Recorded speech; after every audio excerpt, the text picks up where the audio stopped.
What's good, YouTube? Welcome back to JY's Adventures. You guys are the best. You guys are amazing. Remember, you could accomplish anything you put your mind to. In this video, we got how to beat the creatures from A Quiet Place. This is from Film Herald. I got a request in the comment section to check this out. Keep those reaction requests coming in the comment section, guys. Try to keep it in line with the how to beat and the kill count videos, because you know that's kind of the algorithm that YouTube is, you know, pushing for my channel a bit. You know what I'm saying? I appreciate any support you guys give me when you like, comment, subscribe, and be sure to hit that notification bell so you don't miss an upload. It really helps the channel out. We're gonna just hop right into it, man. I remember checking out Film Herald videos before. This is about to be a banger. Let's go.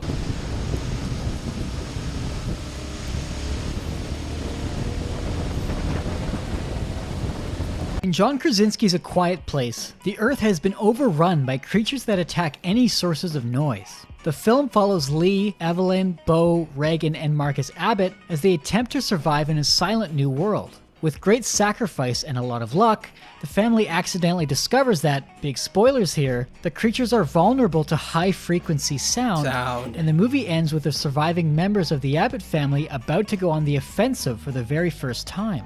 Watching the Abbott family stumble their way onto the creature's greatest weakness by accident made me think that there must be other, more reliable ways to beat the creatures besides depending on dumb luck alone. With much thought and research, I discovered that there are exactly 4 alternative solutions. But before we can get into those possible solutions, we must first go over the specific conditions that the Abbott family are under so that we may plan around them. The Abbott family live on a big farm, and though they never specify where in the US the farm is located, we can tell from the opening scene that the farm is located within walking distance of the small town of Little Falls in New York State, we got a map, in which A Quiet Place was actually filmed.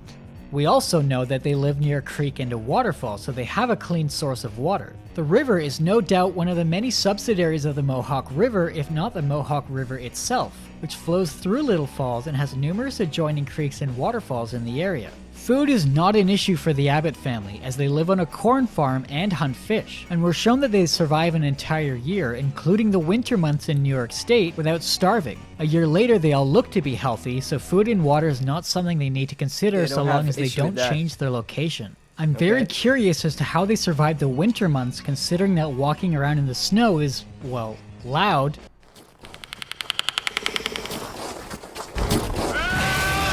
But since they survived an entire year, we can assume that they figured out some way to avoid that problem. At other times of the year, they laid down paths of soft sand so that they wouldn't make any noise while walking. But the most amazing feat is how they were able to plant seeds, water, and harvest the corn and fill the grain silo without making any noise. Seriously, not enough credit has been given to them for managing to grow this cornfield. Do you know how loud walking through a fucking cornfield is?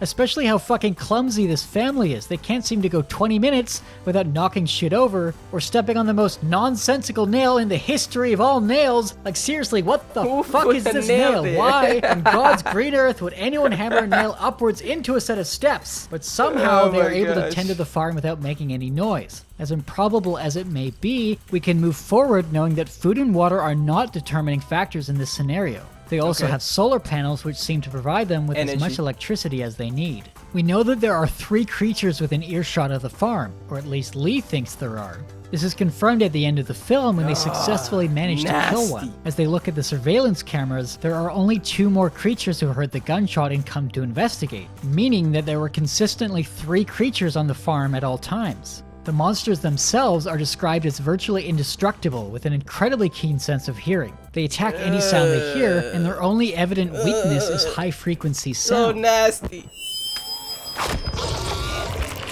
They don't appear to be particularly intelligent and simply attack things that make sound, including objects. In a later scene, the creature attacks the truck instead of attacking the things inside the truck that are actually making the sound. They are incredibly fast over land and adept swimmers, but they can't fly, which explains why bird populations continue to thrive. They are blind and seem to use some kind of crude echolocation in order to navigate their surroundings.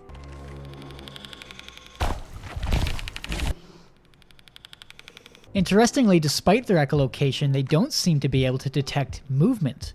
There are several scenes of people moving directly in front of a creature but is not able to detect them.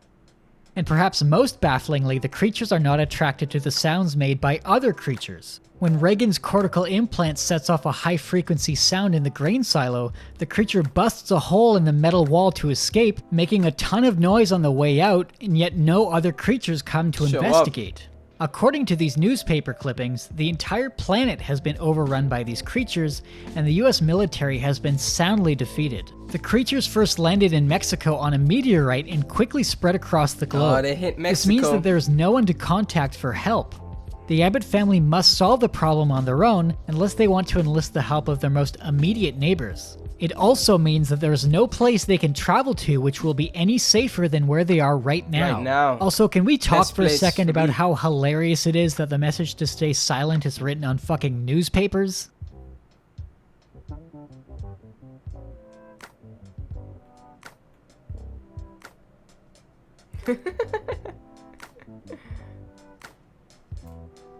To speak sign language? I don't think that's sign language though. That's not the same type of sign language. Oh.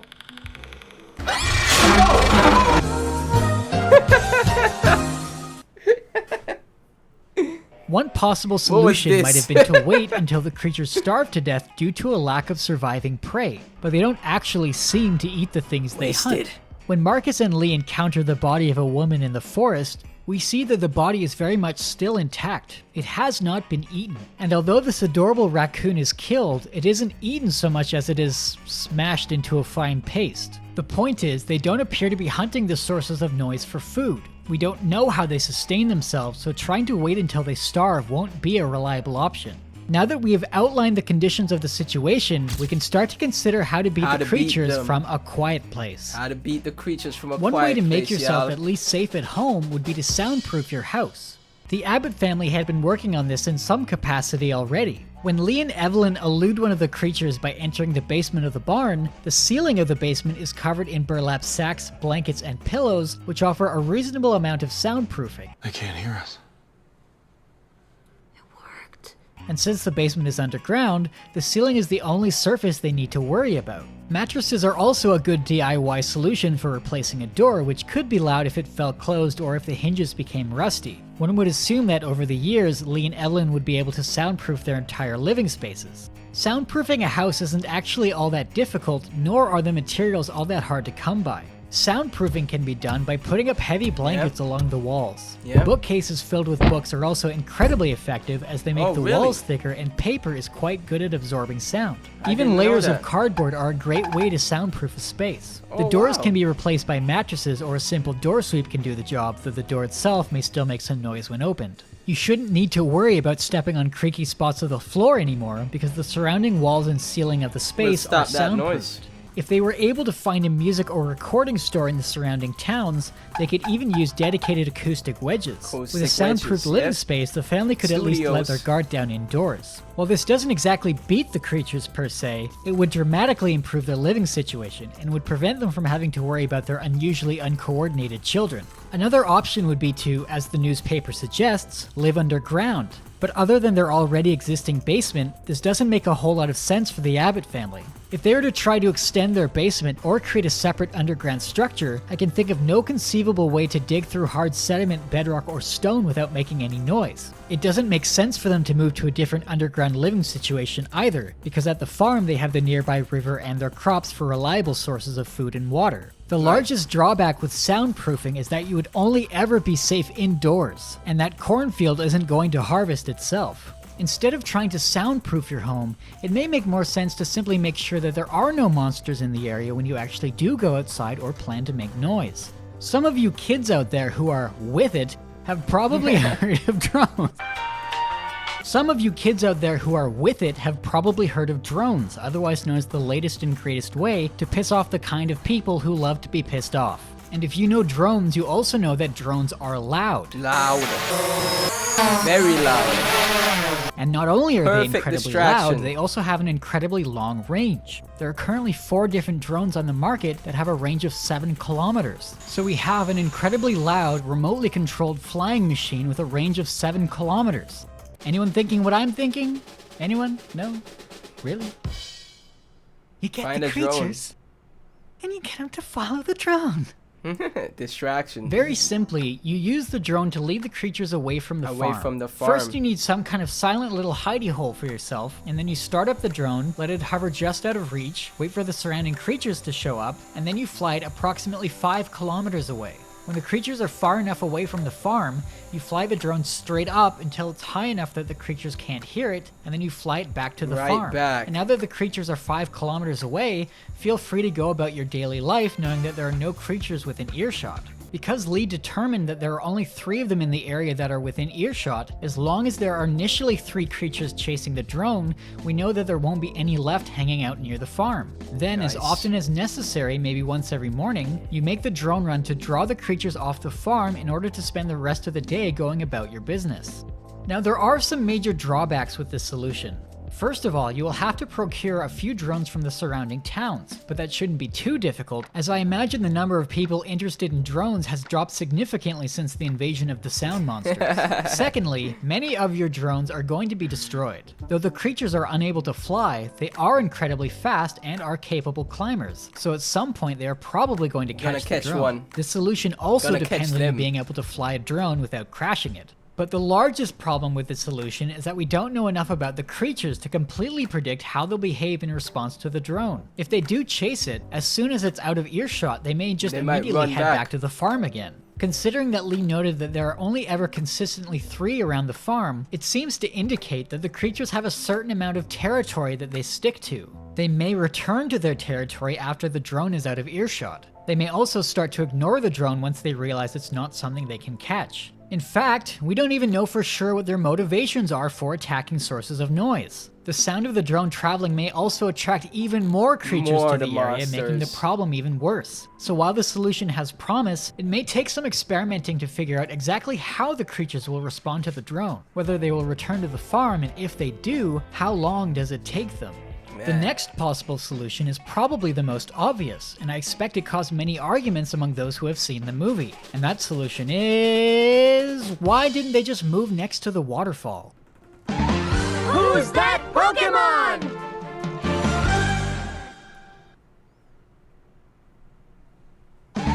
It's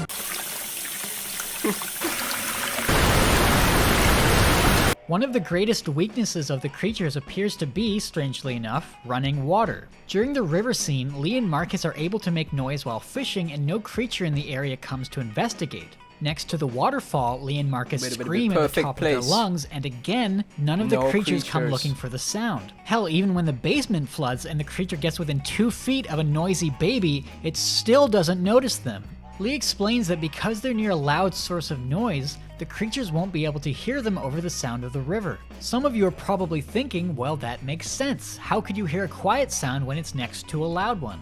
In the real world at least, just because the waterfall is louder than a person yelling doesn't mean that the yelling person will not be heard. It's generally true that you will not be able to hear a quiet sound such as a person humming if they're standing next to something incredibly loud like a fighter jet. This is known as signal masking. The sound of the fighter jet is masking the sound of the person humming. But signal masking is only effective in a certain range of pitch or frequency. wow. If we change the frequency of the person humming so that it's significantly different than the frequency of the fighter jet, eventually we will be able to distinctly hear the person humming as well Hear the as the fighter difference. jet, despite the fighter jet being much louder than the person humming. What this Dang. means for Lee and Marcus is that if they yell or scream or make any noise that is of a frequency significantly different than that of the waterfall, the creatures will still be able to hear them. Hear them. It will also depend on their distance to the waterfall, the direction of the sound they're making, and where the monsters are in the vicinity. In the worst case scenario, the monsters are nearby, Lee and Marcus are yelling at a frequency significantly different than the waterfall, and they're yelling in the exact direction of the monsters. The issue gets even more complicated when you consider that different animals can hear different frequency ranges, and they also Wow. perceive some frequencies to be louder than others. The movie Wow, suggests that's that crazy. the monsters are especially good at perceiving higher frequency sounds to the point of it being painful or debilitating for them. All I'm trying to get at here is that in the real world, there's absolutely no guarantee that being near a waterfall or a river or any running water will mask the sound of someone yelling. There are multiple factors that contribute to signal masking other than simply how intense the masking signal is. But for this scenario, we're only concerned with the logic that the film uses. So we will move forward with the assumption that the noise of running water will drown out other sounds of any frequency, even if it would not be properly masked in the real world. Because we have multiple examples from the film when signal masking should not be effective, but the creatures are still unable to hear the sounds they make. That's crazy.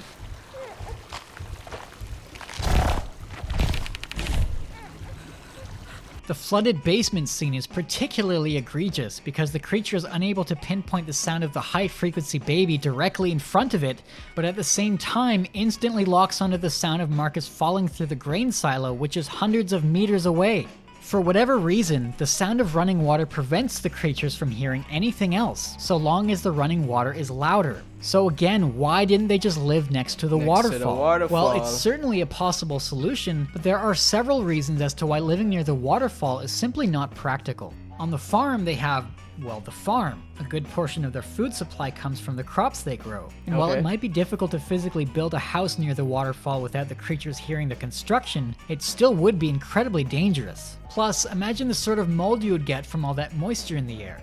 Instead of bringing the house to the waterfall, it would be a lot easier to bring the waterfall to the house. Let me explain. First, you need to go to the river or the waterfall and take sound recordings of the running water. Then you need to collect a large amount of speakers, like a lot of speakers. And you place the speakers in a grid pattern throughout the farm, so that wherever you are, you're always near one of the speakers. And then you simply play back the recording of the running water, leave it at full volume, loop the recording, and bingo, you can make as much noise as you want. Even if one of the creatures is standing right next to you, you will be completely safe. The sound of the running water will mask any other sound you make as long as the speakers are louder than you are. That way, at least at the farm, you are completely invisible to the creatures. And if you need to leave the farm, bring a Beats portable speaker with you, which has a battery life of 12 hours, though I personally prefer the heft of a traditional boombox.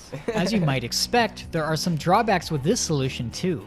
I imagine that acquiring this number of speakers may take a very, very long time. Secondly, maintaining these speakers through rain and snow would be incredibly difficult, and even through normal use, mid-range speakers are only expected to last 1 to 3 years. At some point, maintaining and replacing these speakers would become entirely impractical, even in a world where speakers are readily available. Remember, they can't order these off Amazon, they would need to scavenge for these. Finally, they would also need to generate enough electricity to power the speakers 24/7, so they would need a lot more solar panels. On second thought, it may actually be easier to just move your house to the waterfall. But the best solution by far is much more practical than moving to the waterfall, and it needs less speakers than the speaker grid. This one trick to defeating the creatures once and for all has existed for the last 49 years, and frankly I find it unbelievable that no one has thought of this yet. The best, most perfect solution for defeating the creatures from A Quiet Place is Mariah Carey. Baby, all I want for Christmas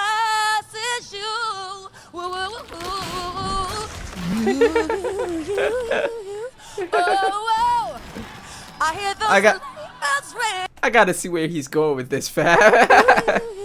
Oh, I hear those bells ringing. Santa, won't you bring me the one I really need? Won't you please bring my baby to me?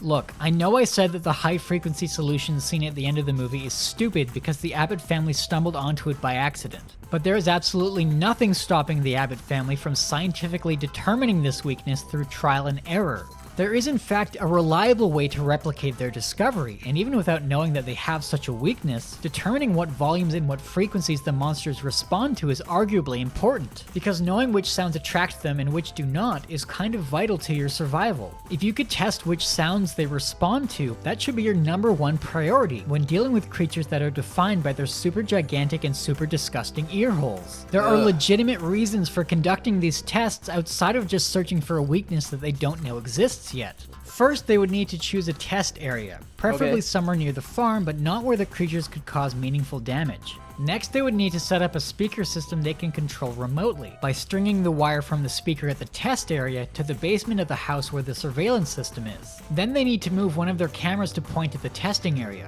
attract the creatures to the testing area by playing a sound of a person yelling, and then while they're near the speaker, test different sounds at different volumes and frequencies to determine which sounds aggravate them and which sounds, if any, repel or harm them. It would not take much testing to figure out that higher frequency sounds, such as those made by Regan's cortical implant, have a debilitating impact on the creatures, causing them to retract their armor and make them vulnerable. The main problem would be keeping the speaker system from being destroyed by the creatures each time you conduct the test. Realistically, there is no way to stop the creatures from destroying the speaker. If it's able to get on top of the shed as well as climb the grain silo, it's probably also capable of climbing a tree and killing the speaker. Easily. Not to mention, actually setting up the speaker each time is a risk, because you need to either bring a ladder or climb a tree each time, and if you drop the speaker, well, you're That's in it. trouble. But it would be no riskier than setting up this vast array of surveillance cameras. And the best part of this solution is that once the high frequency weakness is discovered, one would simply need to keep a dog whistle and a handgun on their person at all times and they should be fine. The other solutions require constant maintenance and replacement of equipment without actually eliminating the threat.